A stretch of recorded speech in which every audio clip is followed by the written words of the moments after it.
सांब पावलान एफेसकारांक बरयल्या पत्रांतले वाचप. तशें आसता हेर जातींची तुमी ह्या फुडा परकी न्हय, परदेशी न्हय. आतां तुमी देवाचे परजेसवे सहा नागरीक, देवाच्या घराण्यांचे सांदे. धर्मदूतांचे आनी प्रवाद्यांचे बुन्यादीचेर तुमकां बांदून हाडल्यांत. जेजू क्रिस्तस ह्या बांदपाचो मुल्या फातर. ताचेर उबारून सगळे बांदप वाडत सोम्यांक समर्पिल्ले पवित्र मंदीर जाता.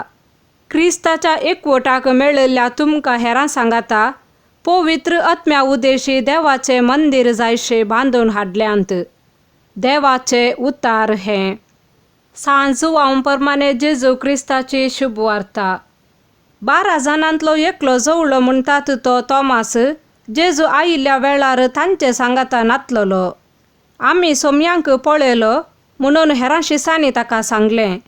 पूण तोमासान तांकां जाप दिली, ताच्या हातांचेर आसलेले खिळ्याचे गुर्त हांवें देखल्या शिवाय आनी त्या खिळ्यांच्या जाग्यार म्हजें बोट आनी ताच्या कडवळांत म्हजो हात हांवें घाल्ल्या शिवाय हांव सतमानचो ना.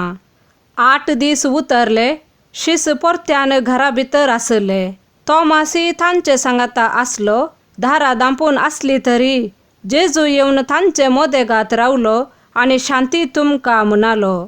उपरांत तोमासाक ताणें सांगलें, तुजें बोट हांगा हाड, म्हजे हात पळय, तुजो हात मुखार हाडन म्हज्या कडवळांत घाल.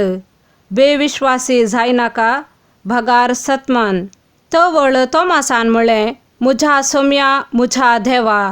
जेजून ताका म्हणलें, तुवें म्हाका पळयलोय देखून तूं सतमनताय न्हय?